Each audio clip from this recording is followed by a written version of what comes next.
Shalom, saudara yang kekasih di dalam Kristus. Kita berjumpa lagi dalam program Renungan Harian Teraya. Hari ini, Kamis, 16 April 2026. Bersama kita akan membaca firman Tuhan dari Yesaya pasal 25 ayat 1 sampai ayat yang ke-5.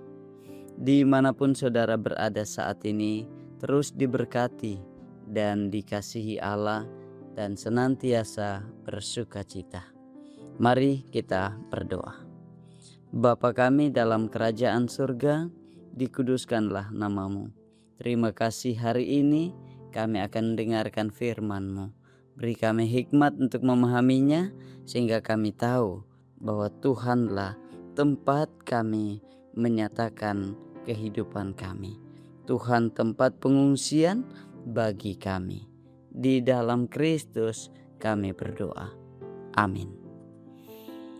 Kitab Yesaya pasal 25 ayat 1 sampai ayat yang ke-5. Ucapan syukur karena musuh sudah musnah. Ya Tuhan, Engkaulah Allahku.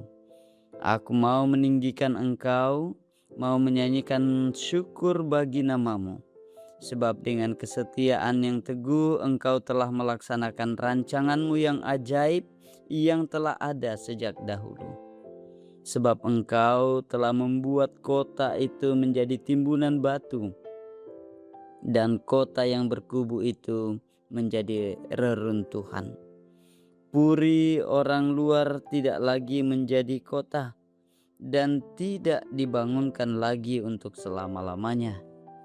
Oleh karena itu, suatu bangsa yang kuat akan memuliakan Engkau. Kota bangsa-bangsa yang gagah akan takut kepadamu. Sebab Engkau menjadi tempat pengungsian bagi orang lemah, tempat pengungsian bagi orang miskin dalam kesesakannya, perlindungan terhadap angin ribut, naungan terhadap panas terik. Sebab amarah orang-orang yang gagah sombong itu seperti angin ribut di musim dingin, seperti panas terik di tempat kering.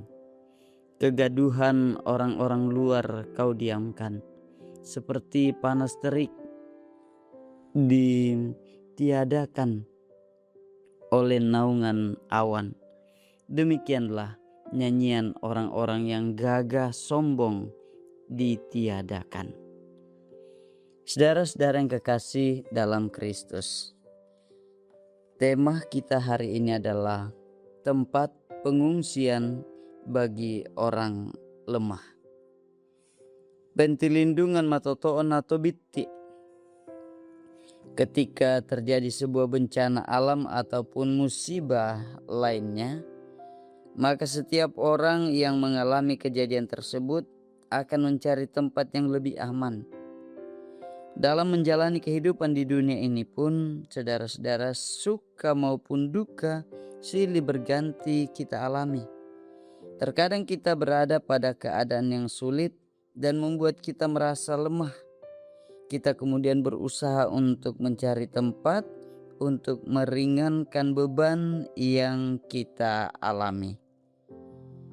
Dalam pembacaan kita, saudara-saudara, Nabi Yesaya menggambarkan Allah sebagai tempat pengungsian bagi orang-orang yang lemah dan miskin. Dia melindungi umatnya dari berbagai bahaya dan penderitaan yang digambarkan dengan angin ribut, panas terik, dan dari kesombongan amarah orang yang gagah perkasa. Dia adalah Allah yang setia mengerjakan rancangannya. Dia mengalahkan musuh-musuh bangsa pilihannya. Allah seringkali digambarkan sebagai benteng. Benteng pada zaman dahulu adalah tempat perlindungan dan keamanan yang dikelilingi oleh tembok-tembok yang kuat. Ketika musuh menyerang, penduduk akan berlari ke benteng dan merasa aman. Menyaksikan kesetiaan Allah yang demikian, Nabi Yesaya mengajak umat Allah mengangkat pujian kepada Allah.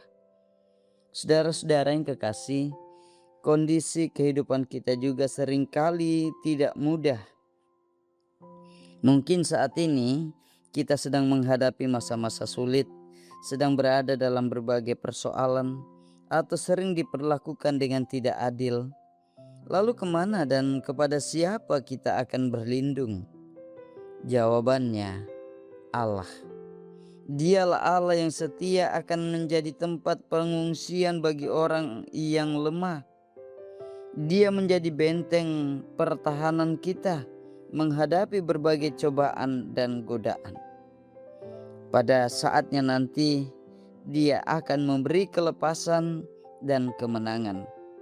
Karena itu, datanglah kepadanya, Allah yang setia.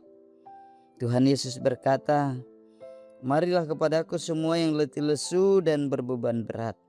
Aku akan memberi kelegaan kepadamu." Matius 11 ayat 28. Tuhanlah tempat pengungsian bagi orang lemah. Terpujilah Tuhan. Mari berdoa. Bapa di surga, terima kasih untuk firman-Mu yang sudah kami dengarkan. Biarlah kami boleh dengan sukacita terus menyatakan hidup kami yang berlindung kepada Tuhan. Karena kami percaya Allah melaksanakan rancangannya yang indah bagi setiap anak-anaknya. Ya Tuhan, Engkau kiranya memberkati umat-Mu dimanapun mereka berada saat ini. Dalam kehidupan pribadi mereka, dalam kehidupan rumah tangganya, kehidupan rumpun keluarga, dalam aktivitas mereka, dalam masa tumbuh kembang, dalam pendidikan, dalam pekerjaan, dalam usaha mereka. Dan bagi mereka yang saat ini dalam pergumulan, Engkau melawat mereka yang sakit, menyembuhkan mereka. Mereka yang saat ini pun berada di dalam duka cita, Engkau kiranya menguatkan, menghiburkan, dan Tuhan juga memberikan kelegaan bagi mereka yang dalam pergumulan. Terpuji kekal Engkau Tuhan. Berkati kami semua, di dalam Kristus kami berdoa. Amin.